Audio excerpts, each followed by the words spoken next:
ठाकरेंच्या शिवसेनेला रामराम करत तेजस्वी घोसाळकरांचा भाजपमध्ये जाहीर प्रवेश। भाजप जी जबाबदारी देईल ती पार पाडणार। पक्ष प्रवेशावेळी तेजस्वी घोसाळकरांची प्रतिक्रिया।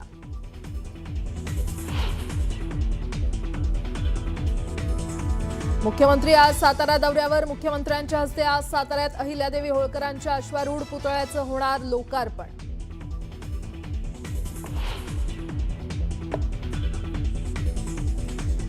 नाशिकमध्ये आपलं नाशिक हरित नाशिक मोहिमेअंतर्गत 15,000 वृक्ष लागवडीचा शुभारंभ। पहिल्या टप्प्यात 1,000 नवीन वृक्षांची लागवड। गिरीश महाजन साधू महंतांची विशेष उपस्थिती।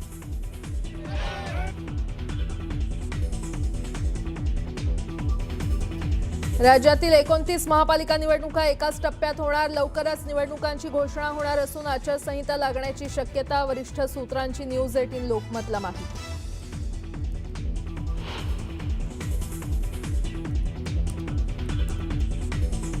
मनोज जरांगे आजपासून 2 दिवसांच्या दिल्ली दौऱ्यावर। आत्महत्या केलेल्या शौर्य पाटीलच्या कुटुंबियांची घेणार भेट।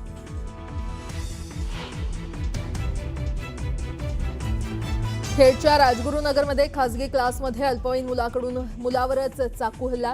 शिक्षकासमोरच चाकू हल्ला केल्यानं खळबळ। हल्ला करणारा मुलगा फरार।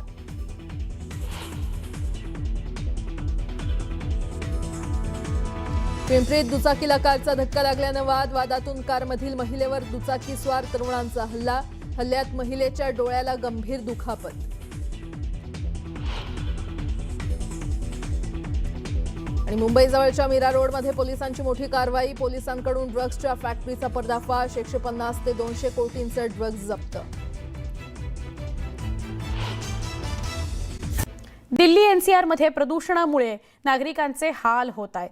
हवेचा वेग कमी आणि प्रतिकूल हवामान यामुळे दिल्ली अक्षरशः गॅस चेंबर बनलाय। आजही राजधानीवर दाट धुक्याचं आवरण बघायला मिळालं। सरदार पटेल मार्ग परिसरात एअर क्वालिटी इंडेक्स म्हणजेच AQI 483 इतका नोंदवण्यात आला। सेंट्रल पोल्युशन कंट्रोल बोर्डाच्या माहितीनुसार ही पातळी गंभीर श्रेणीमध्ये येते। दरम्यान धुकं आणि खराब दृश्यमानता यामुळे इंडिगो एअरलाइन्सनं हवाई प्रवाशांकरता विशेष ॲडव्हायझरीज जारी केलेली आहे। प्रवाशांनी उड्डाणापूर्वी आपल्या फ्लाईटची स्थिती तपासण्याचं आवाहन करण्यात येत आहे। राष्ट्रीय राजधानी क्षेत्रामध्ये म्हणजे दिल्ली आणि आजूबाजूच्या क्षेत्रामध्ये प्रचंड धुकं आहे आणि आता जर बघितलं आपण धुक्याची परिस्थिती अजूनही विदारक असल्यामुळे पाहायला मिळते। प्रदूषणाचा एकीकडे कहर आहे आणि राजधानी जी आहे राजधानी दिल्ली ही गॅस चेंबरमध्ये बदलली आहे। दिल्ली एनसीआर मध्ये प्रदूषणामुळे नागरिकांचे हाल होत आहे। हवेचा वेग कमी झालेला आहे। प्रतिकूल हवामानामुळे दिल्ली अक्षरशः गॅस चेंबर बनलेली आहे। आजही ज्या पद्धतीने सकाळपासून राजधानीत दाट धुक्याचे आवरण असून ठिकठिकाणी अनेकांना मोठ्या अडचणींना सामोरं जावं लागतं। वाहनांना आपले लाईट्स सुरू करून रस्ता पार करावा लागत आहे। अनेक विमानतळ जर बघितली दिल्लीतल्या विमानतळावरती परिस्थिती अतिशय विदारक झालेली आहे। अनेक विमानं हे धुक्यामुळे उड्डाण करू शकत नाही आहे अशा प्रकारची परिस्थिती आहे। सोबतच अनेक भागांमध्ये जर बघितलं तर इथला प्रदूषणामुळे जो क्वालिटी इंडेक्स आहे एअर क्वालिटी इंडेक्स AQI हा 483 पेक्षा जास्त आहे। सेंट्रल पोल्युशन कंट्रोल बोर्डाच्या नुसार ही पातळी अतिशय गंभीर श्रेणीत आहे।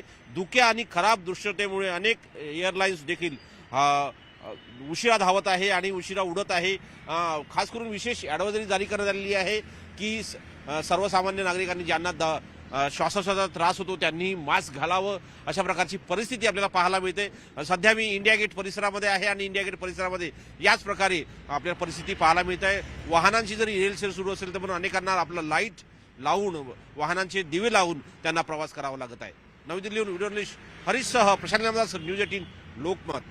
महाराष्ट्राचा मान अभिमान स्वाभिमान म्हणजे अहिल्यादेवी होळकर त्यांच्या पुतळ्याचं लोकार्पण होत आहे। आत्ता जाऊया नाशिकला। नाशिकमध्ये आपलं नाशिक हरित नाशिक या मोहिमेच्या अंतर्गत वृक्ष लागवड केली जाते आहे।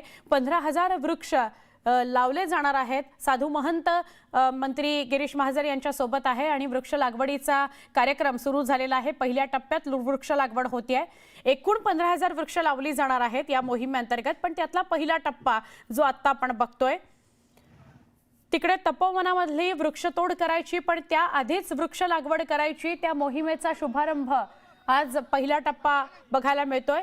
आपलं नाशिक हरित नाशिक या अंतर्गत 15,000 झाडं लावली जाणार आहेत आणि त्यातलं हे पहिल्या टप्प्यातलं झाड मंत्री गिरीश महाजन आणि साधू महंत यांच्या हस्ते लावलं जात आहे। थोडी मोठी झाडं लावली जाणार आहेत जी साधारणपणे 4-5 वर्षापासून ते 10 वर्षापर्यंतची थोडीशी वाढलेली झाडं जी असतात ती झाडं लावली जाणार आहेत। खरं तर फक्त झाडं लावणं नको तर या 15,000 वृक्षांचं जतन संगोपन संवर्धन सुद्धा व्हायला हवं, ही सुद्धा या मोहिमेचाच एक भाग असणं गरजेचं आहे। पहिल्या टप्प्यामध्ये 1,000 वृक्षांची लागवड केली जाणार आहे आणि एकूण 15,000 झाडं ही नाशिकच्या वेगवेगळ्या भागामध्ये लावली जाणार आहेत। असं कळत होतं की तपोवनातली जी झाडं कापायची आहेत त्याच्या अगेन्स्ट म्हणजे त्याच्या आधी ही सगळी झाडं 15,000 झाडं आपलं नाशिक हरित नाशिकच्या अंतर्गत लावायची आहेत। आमचे प्रतिनिधी लक्ष्मण घाटोळे यांच्याशी आपण बोलूया। लक्ष्मण, मगाशी माहिती देताना तुम्ही सांगत होतात की आपलं नाशिक हरित नाशिकच्या माध्यमातून जी 15,000 झाडं लावली जाणार आहे ती त्या तपोवनातल्या वृक्षांची कत्तल करणं किंवा तिथली जी 10 वर्षाची झाडं आहेत ती वेगळ्या ठिकाणी जाऊन लावणं असा सगळा हा भाग आहे का लक्ष्मण? सुवर्ण, आपण जर बघितलं तर नाशिकच्या तपोवनामध्ये जी झाडं आहे 1825 झाडं साधुग्रामच्या उभारणीसाठी तोडली जाणार आहे आणि त्या झाडांच्या वृक्षतोडीला मोठ्या प्रमाणात पर्यावरण प्रेमींनी विरोध केलेला होता। आणि या सगळ्यानंतर मध्यस्थी म्हणून गिरीश महाजनांनी ह्या 1825 झाडांच्या बदल्यामध्ये नाशिक शहराच्या वेगवेगळ्या भागामध्ये 7,500 झाडं लावण्याची हे आश्वासन पर्यावरण प्रेमींना दिलं होतं। त्यांनी सांगितलेलं होतं की अगोदर आम्ही सगळे झाडं लावू, ते झाडं वाढवू, ते मोठे करू आणि त्यानंतर ही 1825 झाडं जी आहे ती त्यापैकी काही झाडं जी तोडावी लागणार आहे ती तोडू, त्यानंतर त्यातली जी काही झाडं आपल्याला रिप्लांटेशन करता येईल ती देखील आम्ही वाचवण्याचा प्रयत्न करू। मात्र साधुग्रामच्या उभारणीसाठी त्या ठिकाणी जागा मोकळी करणं, त्या ठिकाणचे झाडं काढणं आवश्यक आहे आणि म्हणून आम्हाला ते करणं गरजेचं आहे हे महाजनांनी सांगितलेलं होतं। आणि त्या बदल्यामध्ये आम्ही 1825च्या बदल्यात 7,500 मोठी झाडं नाशिक शहराच्या वेगवेगळ्या भागात लावू असं आश्वासन मंत्री गिरीश महाजन यांनी दिलेलं होतं आणि त्याच आश्वासनाच्या निमित्तानं आज नाशिकमध्ये अशा पद्धतीचा वृक्षारोपणाचा कार्यक्रम जो आहे तो नाशिकमध्ये संपन्न होतोय। मंत्री गिरीश महाजन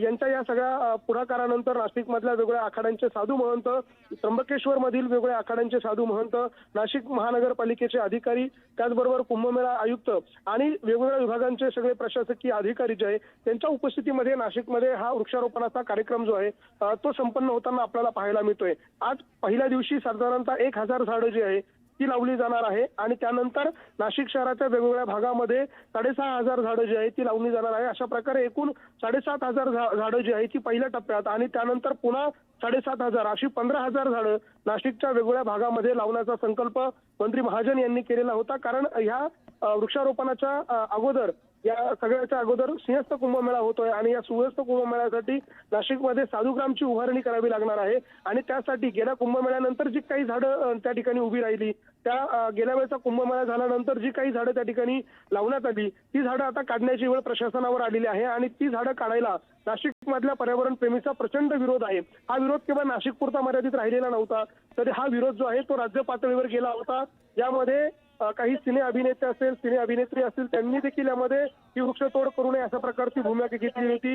राजकीय पक्ष, विरोधी पक्ष जे आहेत ते देखील यामध्ये उतरले, त्यांनी देखील या झाडाच्या वृक्षतोडीला विरोध केला होता। इतकंच नाही तर महायुतीमध्ये जे मित्र पक्ष आहे अर्थात शिंदेची शिवसेना आणि अजित पवारांची राष्ट्रवादी यांनी देखील या वृक्षतोडीला विरोध केलेला होता आणि या सगळ्या विरोधानंतर हा विरोध जर कमी करायचा असेल तो थोडा कमी करायचा असेल तर त्यासाठी अगोदर मोठ्या प्रमाणात झाडांची लागवड करावी लागेल अशा प्रकारची भूमिका घेऊन मंत्री गिरीश महाजन यांनी आंध्र प्रदेशवरनं जवळपास 7,500 झाडं पहिल्या टप्प्यामध्ये नाशिकमध्ये आणलेली आहे आणि ही 7,500 झाडं जर आपण बघितली तर प्रत्येक झाडाचं वयोमान हे 6 ते 7 वर्षाचं आहे आणि प्रत्येक झाड हे 15 ते 20 फुटांचं आहे। अशा प्रकारची ही सगळी झाडं, रेडीमेड झाडं जी आहे ती तिकडनं इकडे मागवण्यात आलेली आहे आणि त्या झाडांचं वृक्षारोपण आता केलं जाईल।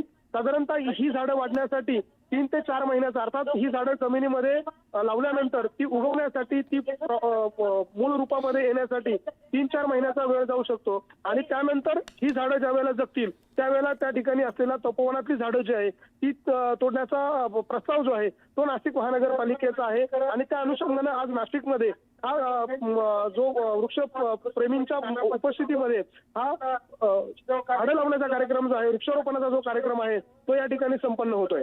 नक्की, धन्यवाद माहिती दिल्याबद्दल। पहिल्या टप्प्यामध्ये 1000 वृक्षांची लागवड केली जाते. एकूण 15,000 झाडं लावायची आहेत. लक्ष्मण घाटोळ आपल्याला अधिक माहिती देत होते.